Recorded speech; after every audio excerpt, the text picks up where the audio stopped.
Hello नमस्कार दोस्तों। जैसा कि आप लोग देख रहे होंगे, अभी जो एग्ज़ाम है आपको बीपीएससी टीचर का, तो बीपीएससी के टीचर में जो है बिहार शिक्षक भर्ती जो 3.0 है और 3.4 की अगर बात कर दिया जाए, अभी तुरंत होने वाला एग्ज़ाम है 3.0 और 4.0 भी। देखिए, सबसे ज़रूरी होता है अगर हम लोग बात करें स्टडी करने के लिए। बिना स्टडी का प्रैक्टिस सेट आप कितना भी कर लीजिए, सेट कितना बना लीजिए, ग्रुप डिस्कशन कितना भी करने लीजिए, और जो बीपीएससी का जो पैटर्न है, बीपीएससी का जो स्टैंडर्ड है, आप इसको छू नहीं सकते। ज़रूरी है इसके लिए कम से कम आप स्टडी करें। तो सवाल बनता है कि क्या पढ़ा जाए। तो सबसे पहले अगर हम लोग बात करें तो एक किताब आता है सर्व शिक्षा अभियान का। अगर 6 क्लास से लेकर के 6, 7, 8, 9, 10 का स्टडी कर लेते हैं तो हमारा बहुत चीज़ जो है वो कवर हो जाता है। इसके साथ एक और किताब है जो ऐड कर सकते हैं, वो हो जाता है हमारा एनसीईआरटी का किताब। ठीक है, अगर आप एनसीईआरटी की किताबें पढ़ते हैं तब जा कर के, और सर्व शिक्षा अभियान जो हम आपको दिखा रहे हैं और हम आपको इसी को पढ़ाने वाले हैं। और जो टॉपिक है इसमें जो लेसन है, लेसन देख लीजिएगा, और लेसन पे हम टोटल करवाएंगे 6, 7, 8, 9, 10 और एनसीईआरटी सारा चीज़ें है। अच्छा है कि सेट लगाते रहिए, लेकिन इस पे सबसे ज़्यादा फोकस करिए, क्योंकि यहीं से सवाल पूछे जाएंगे। और हम लोग जो संक्षिप्त है, यानी कि पूरा डिटेल्स नहीं बताएंगे, उसी में जो निचोड़ होगा, जहाँ से प्रश्न पूछे जाएंगे, हर अध्याय से क्वेश्चन आपको मिलेगा। तो आइए हम लोग उस पर बात करते हैं। तो सबसे पहले अगर आपके पास ये किताब है, 6ठा का किताब है ये, समझे, हमारी दुनिया कक्षा देख सकते हैं, 6ठा का है, भाग 1 हो जाता है। हम लोग इसी को पढ़ने वाले हैं। और यहाँ पे देखिए, ये जो आपको दिया हुआ है इसी पे हम लोग बात करने वाले हैं। तो देखिए, सबसे पहले हम लोग यहाँ पे आते हैं। देखिए, कक्षा 6ठा का अध्याय नंबर 1 है, और पहला अध्याय में हम लोग का हमारा सौर मंडल हो जाता है। हमारा सौर मंडल आप लोग डिटेल्स में पढ़ेंगे। हम यहाँ पे वन लाइनर आपको बता देते हैं जो याद करने लायक है, जहाँ पे फोकस करना चाहिए वहाँ पे हम लोग बात करेंगे। तो चलिए एक रिवाइज के तौर पे देखें या स्टडी के तौर पे देखें, है ना, आपके लिए बहुत फ़ायदेमंद होगा। और ये टीचर के लिए बहुत इम्पॉर्टेंट है, ये टीचर के लिए ही है। और बीपीएससी का जो लेवल है, जिस तरीके से स्टैंडर्ड पूछा जा रहा है, उस तरीके से आपकी तैयारी परिपूर्ण हो जाएगी। अगर आपके पास 2 किताबें हैं तो सर्व शिक्षा अभियान का किताब हो जाता है, उसके बाद एनसीईआरटी की किताबें हो जाती है। तो चलिए हम लोग 6ठा क्लास का जो पार्ट 1 है उसका हम लोग अध्याय नंबर 1 करेंगे। और अध्याय हमारा हो जाता है हमारा सौर मंडल। सौर मंडल के बारे में हम लोग डिटेल्स पढ़ेंगे। हालांकि ज्योग्राफी का ये टॉपिक हो जाता है, चैप्टर हो जाता है। हम लोग ज्योग्राफी को उस तरीके से नहीं पढ़ेंगे। अगर आप पढ़ना चाहते हैं तो हमारा सौर मंडल है जो पूरा डिटेल में, पूरा विस्तार से हमारा पढ़ाया हुआ है। आप चाहें तो प्लेलिस्ट और वहाँ से जाकर भी पढ़ सकते हैं। ठीक है, तो चलिए हम लोग शुरुआत करें। कहता है कि सूर्य सौर परिवार का मुखिया होता है। ये बात सही है। सौर परिवार का मुखिया सूर्य को कहा गया है। ठीक है, और सूर्य के निकट का ग्रह कौन हो जाता है? बुध हो जाता है ना। अब देखिए, अगर हम लोग बात करें तो दूरी के आधार पे जो है ग्रहों का हो जाता है बुध, शुक्र, पृथ्वी, मंगल, बृहस्पति, शनि, अरुण, वरुण, इस तरह हो जाएगा।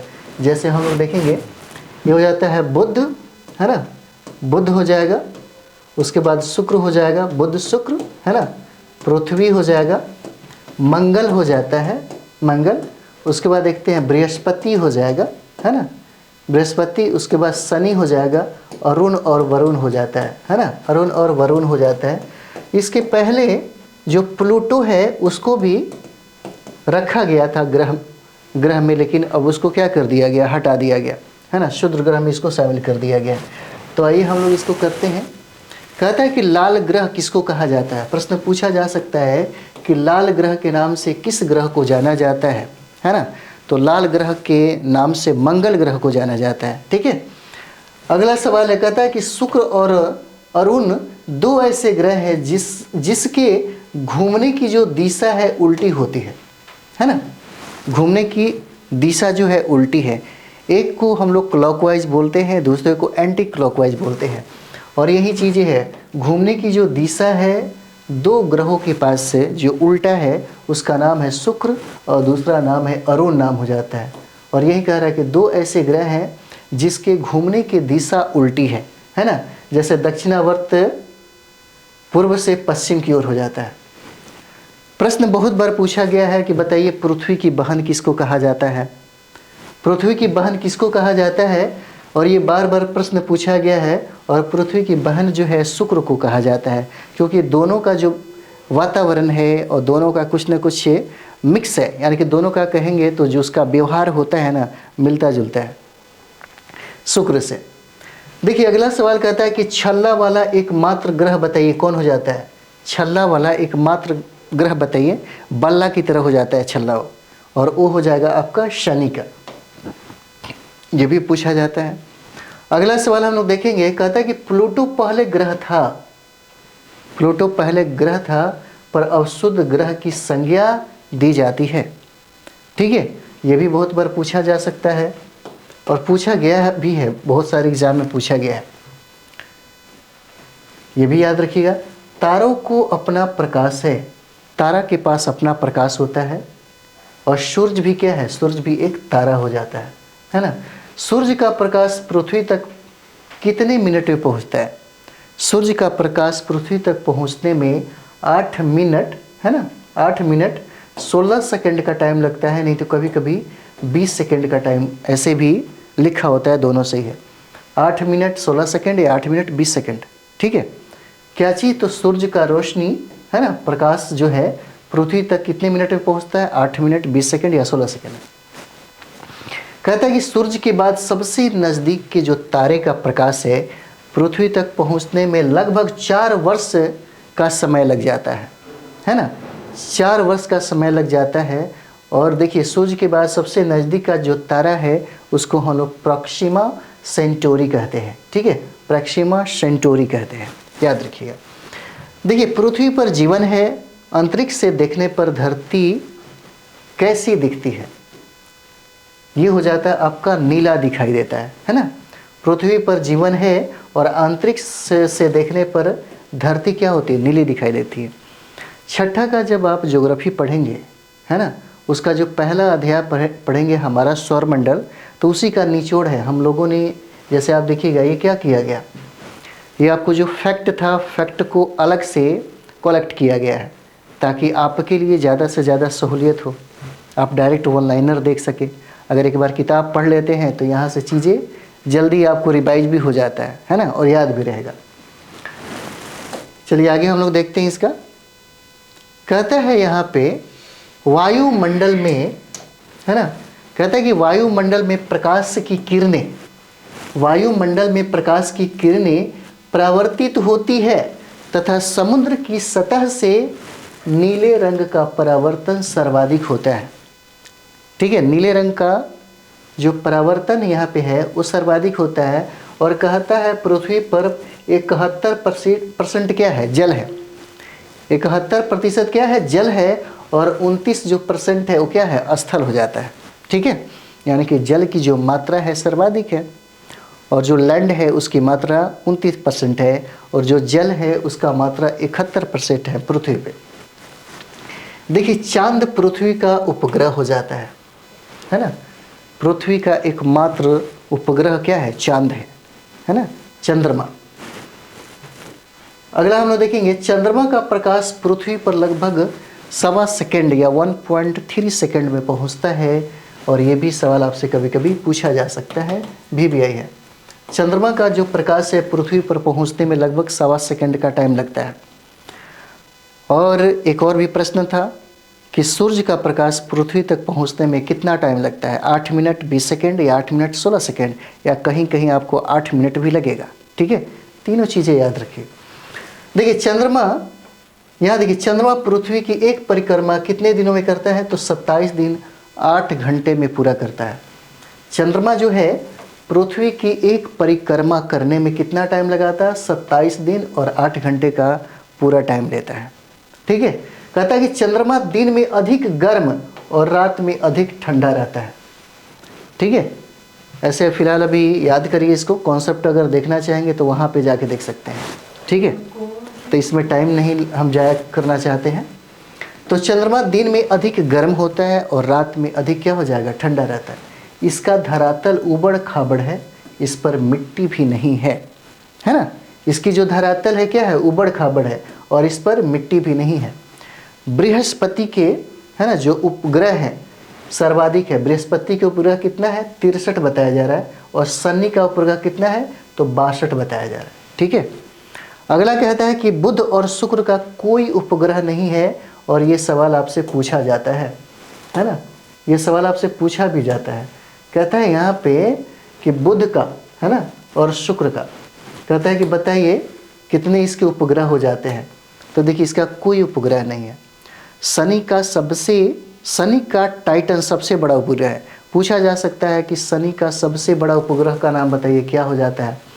तो शनि का जो सबसे बड़ा उपग्रह है उसका नाम है टाइटन। ठीक है, टाइटन याद रखिएगा। उपग्रह को अपना प्रकाश नहीं रहता है।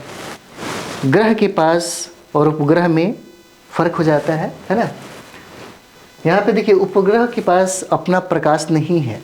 अगला कहता है कि शुद्ध ग्रह मंगल और बृहस्पति के बीच होता है। पूछा जाएगा, बहुत बार प्रश्न पूछा गया है, बीपीएससी के एग्जाम में ये प्रश्न पूछा गया है। ठीक है, शुद्ध ग्रह और ऑप्शन दे देगा, बुध बृहस्पति शुक्र ऐसे ही दे देगा। ठीक है, तो आपको याद अगर रहेगा कि मंगल और बृहस्पति के बीच ही शुद्ध ग्रह निवास करता है ना, रहता है, तो आप बना लीजिएगा। सबसे बड़ा जो शुद्ध ग्रह है उसको हम लोग सीरस कहते हैं। सबसे बड़ा शुद्ध ग्रह जो है, शुद्ध ग्रह, उसको हम लोग सीरस कहते हैं। ठीक है, सीरस। अगला देखिए कहता है यहाँ पे कि मंगल के 2 उपग्रह हैं। मंगल के 2 उपग्रह होते हैं। ठीक है, याद रखिएगा, ये बहुत इंपॉर्टेंट है, पूछा जाता है। मंगल के 2 उपग्रह है, इसका नाम है डिमोस और दूसरा का नाम है फोबोस। डिमोस और फोबोस नाम हो जाता है। ठीक है, चलिए हम लोग आगे बढ़ जाते हैं।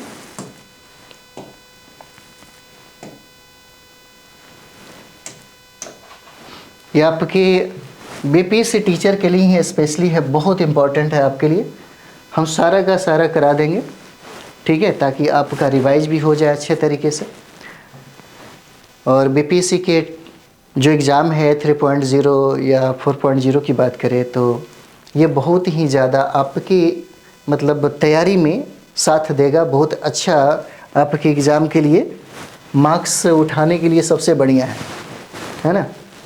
और तब सेट आप बनाएंगे, तब जा कर के आप एग्ज़ाम देंगे, तब आपको फ़ायदा होगा। क्योंकि बीपीएससी का जो स्टूडेंट हैं उनका लेवल थोड़ा सा हाई हो जाता है, क्योंकि आपका एग्ज़ाम जो है बीपीएससी कंडक्ट करा रहा है, इसीलिए थोड़ा सा प्रश्नों का स्टैंडर्ड बढ़ा रहेगा, है ना। तो इसके लिए भी आपको उस तरीके से तैयारी करना चाहिए। इसलिए मैंने 2 किताबें आपको बताई थी। 2 किताबें फटाफट अगर नहीं है टाइम तो फिर भी आप ज़रूर ले लीजिए, है ना। पढ़ना ही पड़ेगा, तब जा कर के आपका होगा। बेसिक चीज़ें मतलब जानकारी होनी चाहिए। हम बेसिक चीज़ें ही बता रहे हैं और अध्याय बाय अध्याय जो है हर क्लास का 6, 7, 8, 9, 10 सारा का सारा हम बताएंगे। तो चलिए, ये हो जाता है कि मंगल के 2 उपग्रह हैं। एक का नाम है डिमोस और दूसरा नाम है क्या है, फोबोस। कहता है कि हमारी पृथ्वी की एक मंदाकिनी है ना। हमारी पृथ्वी की एक मंदाकिनी है जिसे हम लोग दुग्ध मेखला या आकाश गंगा भी कहते हैं, है ना। दुग्ध मेखला या आकाश गंगा कहते हैं। सप्तर्षि, है ना। देखिए 7 तारों का समूह, 7 तारों का समूह को हम लोग सप्तर्षि कहते हैं। जैसे ऋतु, पुलह, पुलस्त, अत्रि, वशिष्ठ, अंगीरा एवं मरीचि, है ना। इसी को यूनानी ग्रंथ में हम लोग क्या कहते हैं, अल्फा, बीटा, गामा, डेल्टा, एपिसलोग, एटा और जेट, है ना। यूनानी ग्रंथों में इसी का नाम है। देखिए ऋतु एवं पुलह को मिलाने वाली जो रेखा है, ठीक है, ऋतु एवं पुलह को मिलाने वाली रेखा उत्तर दिशा का सूचक है। ठीक है, बहुत इंपॉर्टेंट है। ऋतु और पुलह जो है ये मिलाने वाली जो रेखा है उत्तर सूचक का क्या करता है, दिशा का सूचक हो जाता है। उसके बाद देखिए हम लोग ध्रुव तारा देखेंगे। यह एक स्थिर तारा है, यह एक स्थिर तारा है, यह उत्तरी अक्ष पर अवस्थित है ना।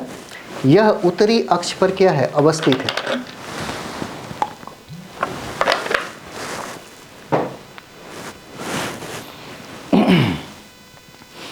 अगला हम लोग देखेंगे, कहता है कि विषुवत रेखा पर किसी भी स्थान से देखने पर, इसे विषुवत रेखा पर किसी भी स्थान से देखने पर ध्रुव तारा क्षितिज पर दिखाई देता है ना।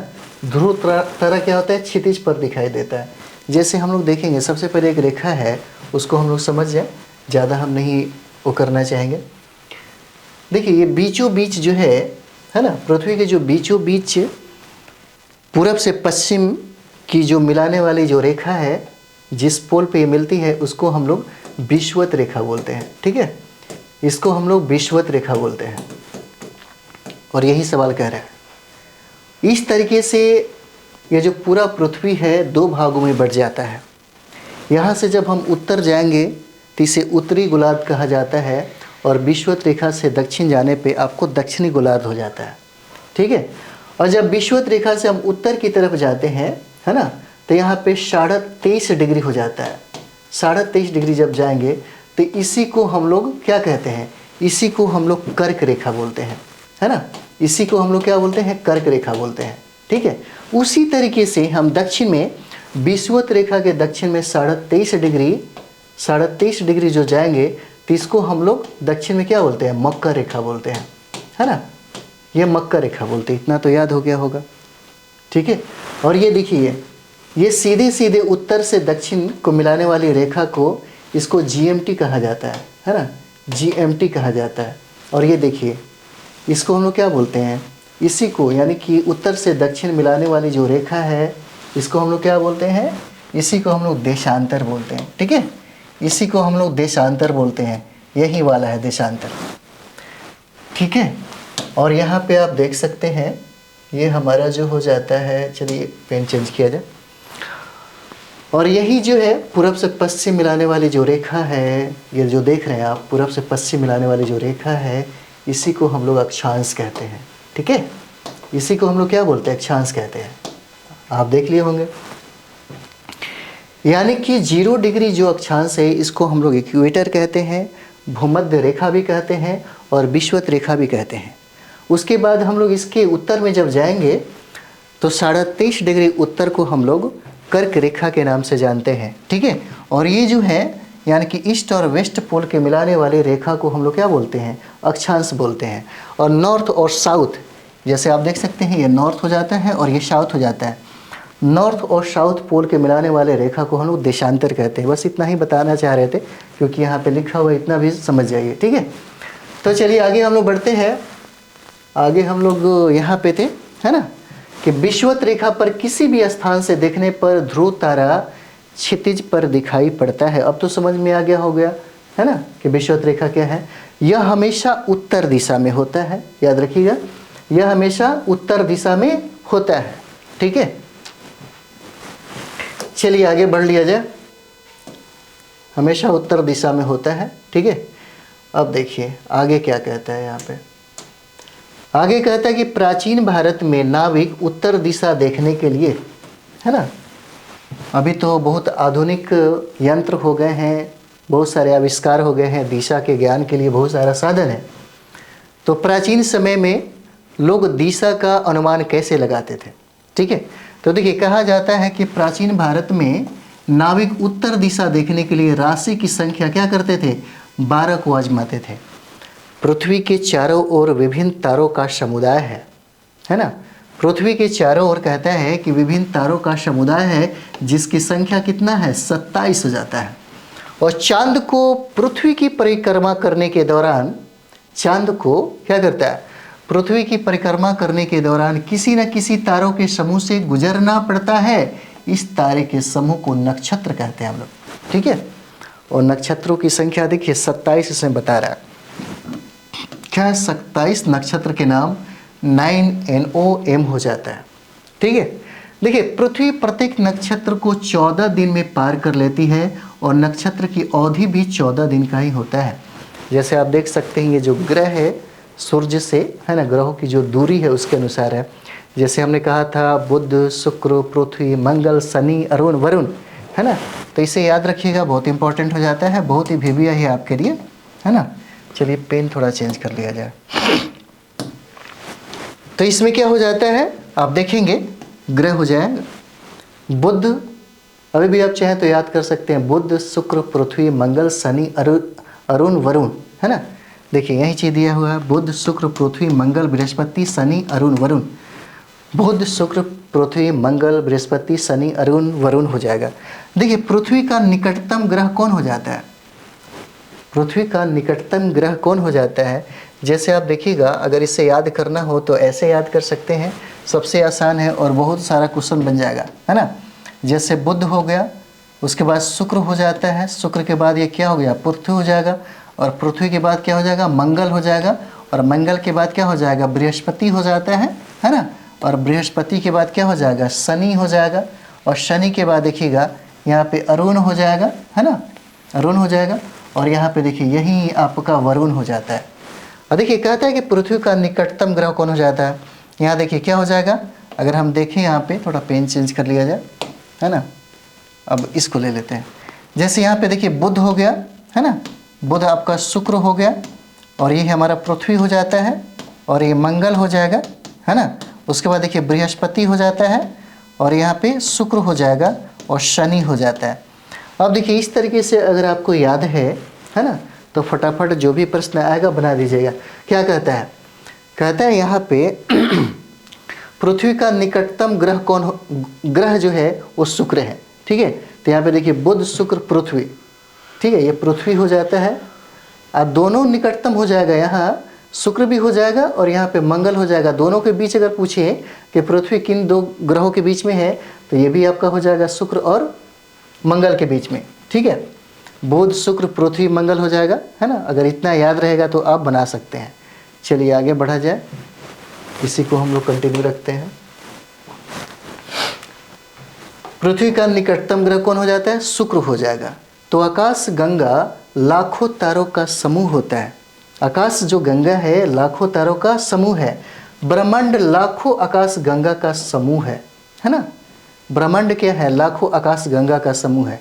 अब चलिए यही सब किताब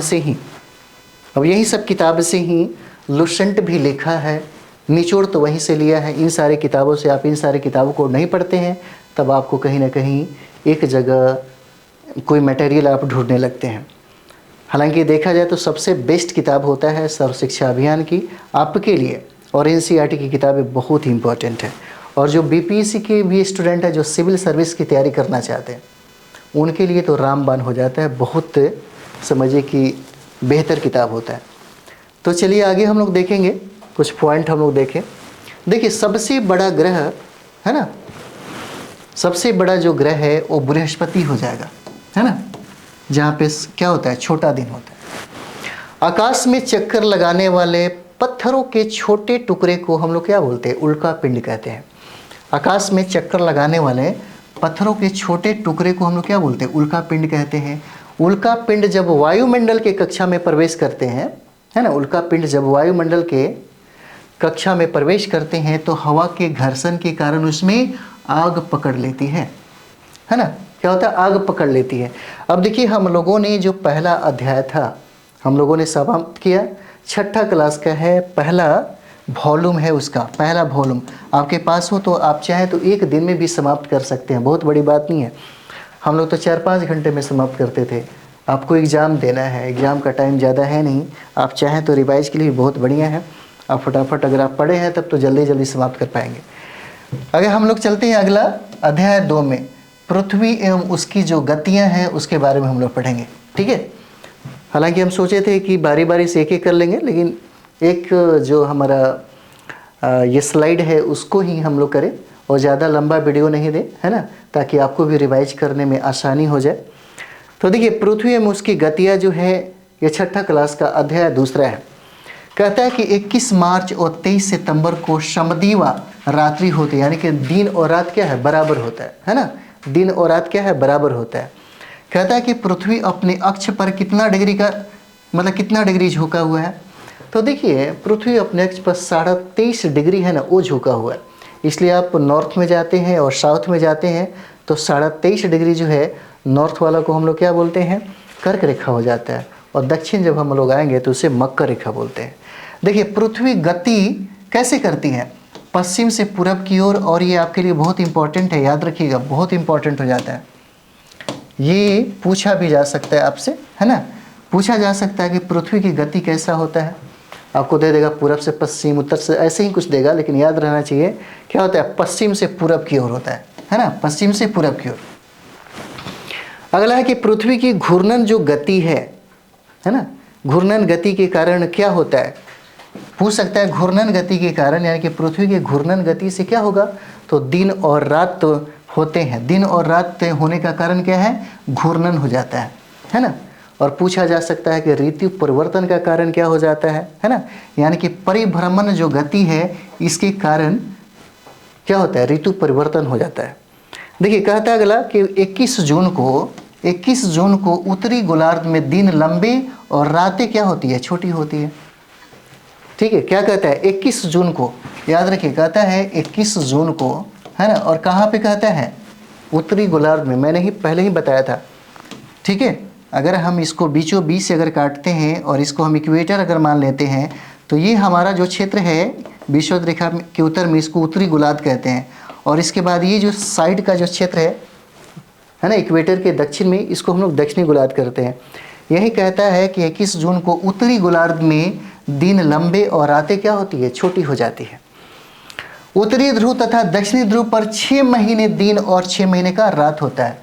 जैसे आप देख सकते हैं ये वाला जो पार्ट हो जाएगा हम लोग का, और ये वाला जो पार्ट है ना, जहाँ पे सूरज की रोशनी नहीं पहुँच पाती है, और यही वजह होता है कि 6 महीने का दिन और 6 महीने का रात होता है।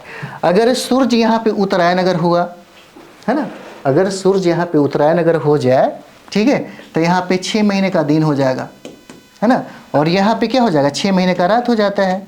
और यही सूरज अगर दक्षिणायन हो जाए तो सीधे क्या हो जाएगा, उल्टा हो जाता है। ठीक है, तो चलिए हम लोग आगे देखते हैं।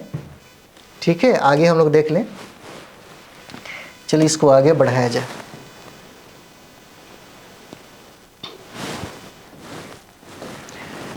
देखिए कहता है कि पृथ्वी की परिभ्रमण गति के कारण ऋतु परिवर्तन होती है ना। अगला कहता है कि 21 जून को ऐसे सवाल पूछे जाते हैं, इसीलिए हम आपको जोर दे रहे हैं कि इसे याद रखिए। 21 जून को उत्तरी गोलार्ध में दिन लंबे और रातें क्या होती है, छोटी हो जाती है। उत्तरी ध्रुव तथा दक्षिणी ध्रुव पर 6 महीने का दिन और 6 महीने का रात रहती है। और 22 दिसंबर को दक्षिणी गोलार्ध में, याद रखिए 22 दिसंबर को दक्षिणी गोलार्ध में सबसे बड़ा दिन और रातें क्या होती है, छोटी होती है। कहता है कि उष्णकटिबंध की पेटी में सालों भर गर्मी पड़ती है। सालों भर क्या होता है, गर्मी पड़ती है। उष्णकटिबंध की अपेक्षा कम गर्मी पड़ती है, उसी शीतोष्ण कटिबंध पेटी कहते हैं, है ना। साल भर बर्फ जमी रहती है, इसे शीत कटिबंधीय पेटी कहते हैं। पृथ्वी का आकार चंद्रमा से बड़ा है ना। क्या है, पृथ्वी का आकार क्या है, चंद्रमा से बड़ी है। और चांद पर पहुंचने वाले जो प्रथम व्यक्ति हैं, ये बहुत बड़ा प्रश्न पूछा गया है ना। चांद पर पहुंचने वाले जो प्रथम व्यक्ति हैं उनका नाम क्या है, नील आर्मस्ट्रॉन्ग हो जाते हैं, है ना, नील आर्मस्ट्रॉन्ग हो जाते हैं। और ये अपोलो 11 से ये वहाँ पे गए हुए थे चांद पे, ठीक है, और ये यूएसए से थे, ठीक है। तो इतना याद रखिएगा। उत्तरी ध्रुव और दक्षिणी ध्रुव को मिलाने वाली जो काल्पनिक रेखा है उसको हम लोग क्या कहते हैं, अक्ष कहते हैं, है ना। उसको क्या बोलते हैं हम लोग, अक्ष कहते हैं। जैसे ये देखिए, अगर हम लोग देखें तो उत्तरी ध्रुव और दक्षिणी ध्रुव को मिलाने वाली जो रेखा है इसको क्या कहता है, इसी को हम लोग क्या बोलते हैं, अक्ष बोलते हैं। यही कहता है उत्तरी ध्रुव एवं दक्षिणी ध्रुव को मिलाने वाली काल्पनिक जो रेखा है उसको क्या कहा जाता है, अक्ष कहा जाता है। ठीक है, तो हम लोगों ने 2 अध्याय यहाँ तक पढ़ा। इसके बाद हम लोग नेक्स्ट अध्याय पढ़ेंगे, ठीक है। अध्याय हमारा तीसरा है पृथ्वी के परिमंडल, ठीक है। पृथ्वी के परिमंडल हम लोग स्टार्ट करेंगे। देखिए छठा का जो क्लास का ये आपका देख रहे हैं, सर्व शिक्षा अभियान का जो किताब है ये सबसे सटीक किताबें मानी जाती है आपके बीपीएससी टीचर के लिए। बीपीएससी टीचर के साथ साथ बच्चे बहुत सारे लोग हैं, बहुत सारे नहीं, बहुत कम स्टूडेंट हैं जो ये जानते हैं। अगर आप ऐसी किताबें अगर पढ़ते हैं सर्व शिक्षा अभियान का, तो डायरेक्ट पीटी और डायरेक्ट मेंस का भी सवाल बन जाता है यहाँ से, ठीक है। पीटी और मेन के लिए बहुत इंपॉर्टेंट है।